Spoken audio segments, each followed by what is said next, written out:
بسم اللہ الرحمن الرحیم۔ اخلاط میں سودا کی پیدائش۔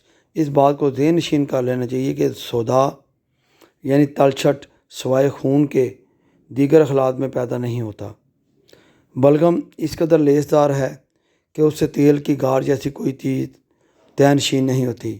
صفرا میں چونکہ انتہائی لطافت ہے اور اس میں عرضی اجزاء بہت کم ہوتے ہیں، چونکہ صفرا متحرک یعنی خون کے ہمراہ گردش کرتا ہے اور بدن میں اس کی مقدار بھی بہت کم ہوتی ہے، اس سے ظاہر ہوتا ہے کہ صفرا سے کوئی قابل ذکر شے طے نشین نہیں ہوتی، اور اگر کوئی شے طے نشین ہو بھی جائے تو اس میں اتنا قیام نہیں ہوتا جس سے وہ متفن ہونے کے بعد خارج ہو جائے۔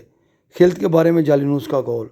جالینوس کہتا ہے کہ جو شخص یہ خیال کرتا ہے کہ طبعی خلط صرف خون ہے اور بقیہ تمام اخلاط فضلات کا درجہ رکھتے ہیں اور ان کی بدن کو ضرورت نہیں، وہ غلطی پر ہے۔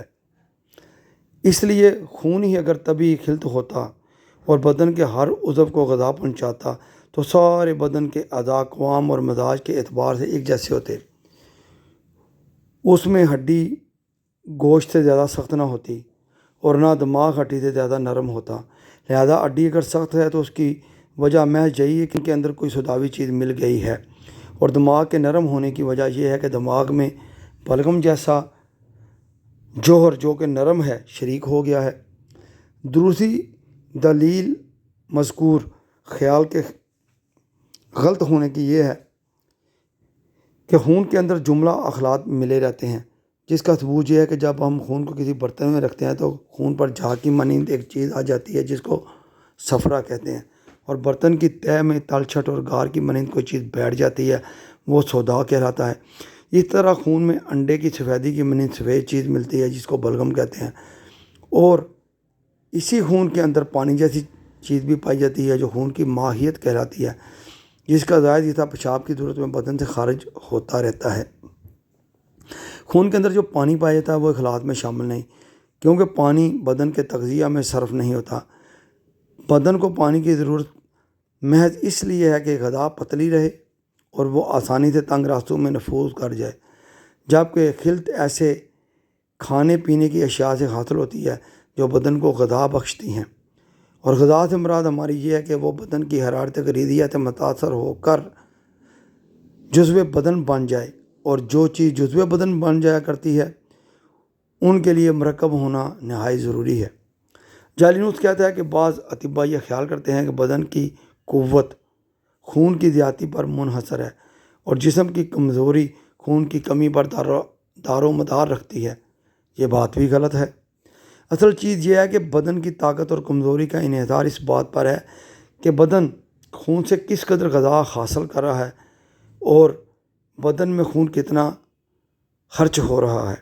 بعض اطباء یہ خیال کرتے ہیں کہ اخلاط کی مقدار بدن میں اس تناسب پر موجود ہو جس کو حالات مزاج بدن چاہتے ہیں تو بدن درست رہے گا، ورنہ بیمار ہو جائے گا، یہ خیال بھی غلط ہے۔ پیدائش اخلاط کا بیان۔ قدیم نظریہ۔ کیا غذا منہ میں ہضم ہوتی ہے؟ غذا چباتے وقت قدرے منہ میں ہضم ہوتی ہے، نشاستہ دار غذا، کیونکہ منہ کی غشائے مخاطی معدہ کی غشائے مخاطی سے متصل ہے، یعنی جو غشائے مخاطی معدہ میں پھیلتی ہے وہی منہ میں بھی پھیلتی ہے، لہذا معدہ کے ہضم کی کچھ قوت منہ میں آ جاتی ہے، چنانچہ چبائی جانے والی غذا جب منہ کی غشائے مخاطی سے متصل ہوتی ہے تو اس کو نشاستہ جار اجزاء کو کسی قدر ہضم کی طرف تبدیل کر دیتی ہے، جس کی امداد لعاب بھی کرتا ہے بصورت انزائم ٹائلین، جو پختہ ہوتا ہے اور حرارت غریزیہ میں موجود ہوتا ہے۔ یہی وجہ ہے کہ منہ میں چبایا ہوا گیہوں دنبل اور پھوڑوں کو پکا دیتا ہے، حالانکہ پانی میں تر کیا ہوا گیہوں یہ فعل سر انجام دینے سے قاصر رہتا ہے۔ منہ میں ہضم کی ابتدا ہو جانے کی دلیل یہ ہے کہ جب غذا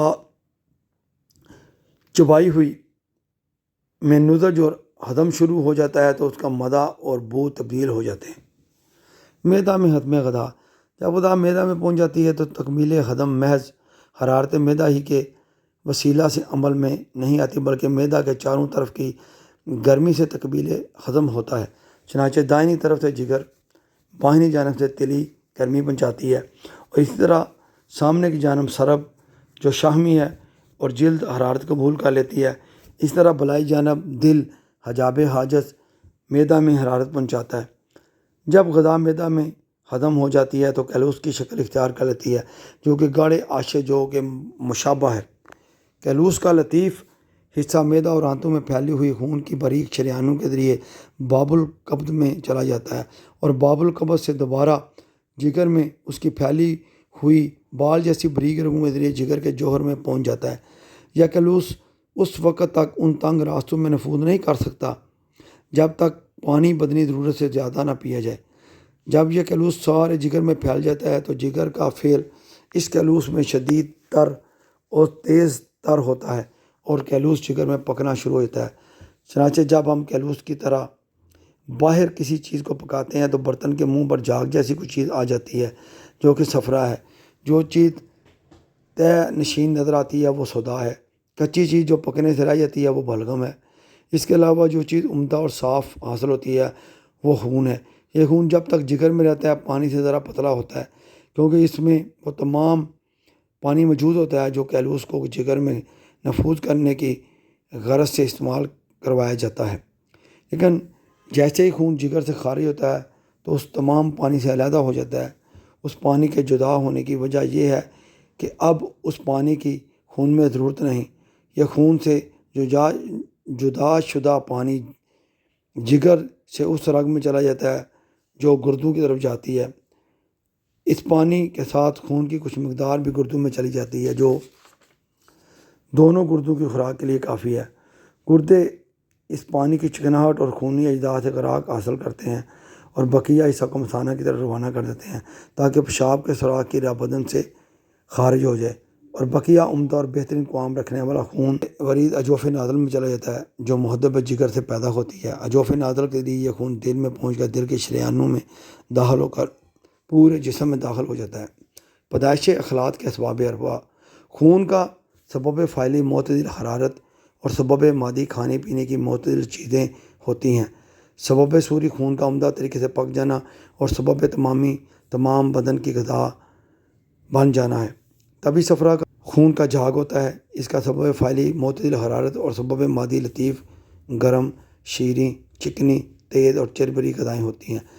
صفرا کا سبب سوری اخلاط کا حد سے زیادہ پک جانا اور سبب تمامی وہ ضرورت اور فائدہ ہے جو صفرا کے فوائد میں بیان کیا گیا ہے۔ بلغم کا سبب فاعلی اعتدال سے کم درجہ کی حرارت، سبب مادی لیسدار اور سرد تر غذائیں ہوتی ہیں۔ سبب سوری اچھی طرح نہ پکنا اور سبب تمامی وہ تمام ضرورت اور فائدہ ہے جس کی بدن کو ضرورت ہوتی ہے۔ سودا خون کی تل چھٹ ہے۔ اس کا سبب فاعلی معتدل درجہ کی حرارت، سبب مادی غلیظ اور قلیل رطوبت غذائیں۔